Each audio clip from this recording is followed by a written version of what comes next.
Masa pandemi COVID-19 di Indonesia sudah 1 tahun sejak kasus pertama ditemukan pada tanggal 2 Maret 2020 lalu. Sampai saat ini, di tahun 2021, pandemi ini masih menghantui. Bahkan, kasus COVID-19 di Indonesia masih bisa dibilang tinggi. Walau presentasi kesembuhan jauh lebih tinggi dibandingkan angka kematian karena COVID-19. Wabah COVID-19 yang melanda dunia merugikan di sektor ekonomi, sosial, dan budaya. Yang paling penting, merugikan di dunia pendidikan. Banyak siswa-siswi yang sekarang memutuskan untuk belajar online, banyak juga yang putus sekolah, dan yang paling parah ada juga yang memutuskan untuk nikah di usia dini di era COVID-19 seperti ini. Ibu, selamat pagi. Selamat pagi. Saya Adi dari program Metropolis Jak TV. Ibu dengan Ibu siapa? Saya Bu Rosi. Bu Rosi. Iya. Hari ini kegiatannya apa Bu Rosi? Ini kebetulan saya mau ngajar pembelajaran di kelas. Online? Iya. Saya boleh ikut? Boleh, silakan. Saya antar.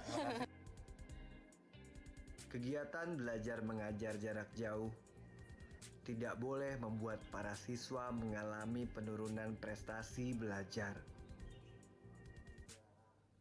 Mereka harus mempertahankan bahkan meningkatkan prestasi belajarnya. Mereka, para guru dan siswa, tidak boleh kalah oleh keadaan pandemi saat ini. Apalagi hilang semangat untuk bersekolah. Kesulitan-kesulitan belajar mengajar di masa pandemi haruslah bisa mereka lalui.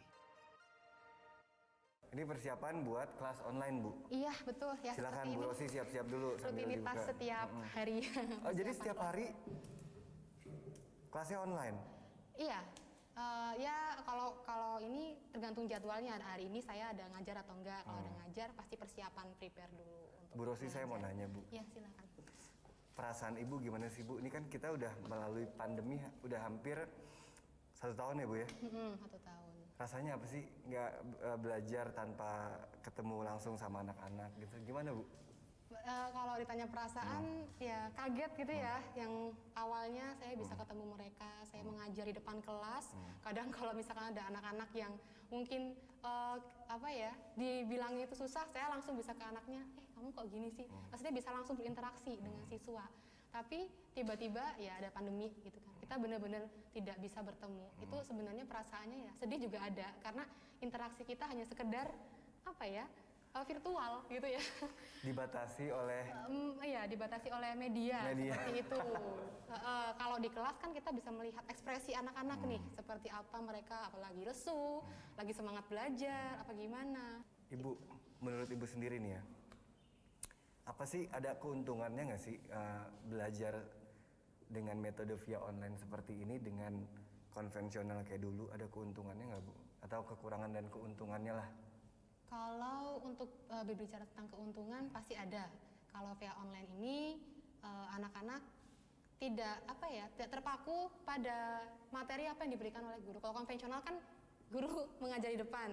Kita seperti bahasanya menyuapi anak. Ini materi sekarang ini, terus coba kalian pahami ini adalah ini. Nah, kalau online itu ya mungkin ada pengantar, kita memberikan pengantar. Oke, hari ini kita belajar ini. Coba kalian cari dari berbagai sumber apa yang dimaksud ini. Nanti kan mereka akan berusaha untuk mengeksplor sumber itu kayak gitu. Berarti lebih memacu anak-anak untuk lebih kreatif dong, Bu. Belajar online seperti ini. Betul. Loh, apakah nanti ke depannya kira-kira, Bu, lebih efisien belajar online seperti ini? Kan kalau kita konvensional kayak dulu ngajar gitu kan, seandainya kita ngajar, belum tentu anak-anak dengerin, ada yang ngobrol, namanya juga teman ketemu teman, ada yang iseng-isengan gitu. Tapi kalau online gini kan, mereka di satu laptop itu, satu komputer ya fokus gitu kan. Akhirnya mereka makanya bisa nyari materi sendiri, bisa mengeksplor sendiri gitu. Oh gitu. Berarti menurut Ibu lebih asik gimana, lebih bagus? Lebih kalau yang sekarang saya alami lebih asik yang online ya, karena memang sekolah kita kan sekarang sudah ada yang istilahnya berkolaborasi. Nah itu apa nih? Ini apa lagi nih? Ini di sini ada kolaborasi. Jadi kolaborasi itu Apa tuh Bu? Sistem pembelajaran di mana kita istilahnya seperti menggabungkan dari beberapa mapel itu menjadi satu, dan nanti hasil produk akhirnya itu berupa produk hasil akhirnya itu berupa produk seperti itu. Lebih memudahkan sih kalau pikiran saya. Jadi beberapa mata pelajaran digabung jadi satu, mereka dikasih tugas gitu. Iya, jadi seperti ya ada tugasnya ya membuat atau menyelesaikan produk hasil akhirnya. Nah kalau gini anak-anak keberatan nggak Bu? Mungkin awal-awalnya lebih kepada mereka kaget ya, karena kan dari sistem pembelajaran konvensional kemudian beralih ke ada kolaborasi. Nah ini kan memang belum semua mapel dikolaborasikan, masih beberapa mapel yang kita ambil. Awalnya kaget dan mereka mungkin masih butuh penyesuaian. Ya mungkin ada kayak pikiran-pikiran, kok ada ini sih, kok ada itu, gimana nanti ke depannya, kita mau bikin apa yang perlu dipersiapkan. Nah, kan ada murid-murid dulu yang sekolah konvensional gini punya prestasi bagus.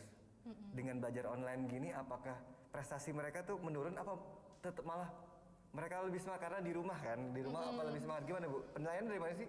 Kalau dilihat dari prestasinya, tetap ada raport gitu juga nggak? Ada, tetap dibuat raport juga, meskipun sebagian besar mata pelajaran dikolaborasikan, tetap ada nilai raport. Gimana Bu? Malah prestasi mereka malah makin menaik apa makin menurun?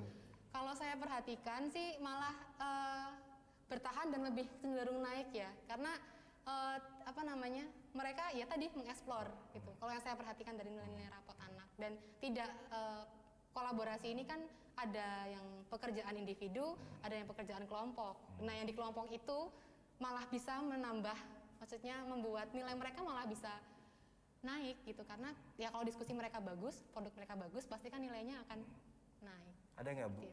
Maaf ya, murid-murid yang kurang terlalu berprestasi setelah belajar online, loh kok dia malah mandiri dan dia malah tanggap dengan apa yang Ibu jelasin, atau dia malah lebih pintar, ada nggak Bu? Ada. Serius? Iya, ada.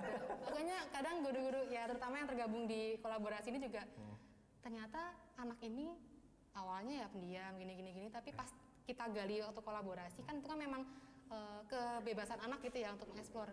Oh ternyata dia bisa lebih dari teman-temannya. Ada, meskipun nggak banyak tapi ada. Nah, saya bertanya, mungkin mereka lebih senang belajar. Nah, kalau lagi kelas online gini harus pakai seragam khusus apa bebas saja? Kalau dari sekolah memang ditentukan seragam ya sama seperti kita saat pertemuan biasa. Jadi Senin, Selasa, Rabu, Kamis kita pakai seragam kayak gitu. Tetap pakai seragam? Iya. Oh, tapi ada nggak Bu yang Ibu ketahuan atasnya pakai seragam, bawahnya pakai Oh banyak, jangan ditanya, itu pasti ada yang nggak sengaja. Misalkan lagi, lah kamu pakai kaos? Oh iya Bu, saya lupa, saya belum pakai seragam. Ada. Tiba-tiba keluar dulu, Ibu saya ganti baju dulu sebentar ya. Iya, baju. Ada yang nggak sengaja berdiri, kok kamu pakai celana pendek? Iya Ibu maaf, ada pasti. Itu kelucuan kelas online kali ya Bu. Iya betul, malah jadi semakin membuat ya istilahnya nggak tegang gitu saat membaca, nggak kaku. Jadi belajarnya mungkin itu kali ya yang bikin mereka nyaman dan prestasinya makin meningkat karena nggak merasa tertekan, nggak kaku, dan mereka bisa eksplor di rumah sendiri, bisa langsung, wah Ibu ngasih materi ini, kalau di sini kan nggak boleh megang handphone, dicurigain. Iya betul. Ibu ngasih materi ini, oke googling langsung oh ini Bu gini mungkin seperti itu kali ya Bu. Iya betul. Ih keren, seru banget loh, seru banget. Bu Rosi, saya terima kasih ya Bu. Enggak Bu, terakhir. Harapan Ibu ke depannya gimana Bu? Di pandemi seperti apa? Apakah ya harapan Ibu seperti apa? Kalau harapan saya ke depannya ya pasti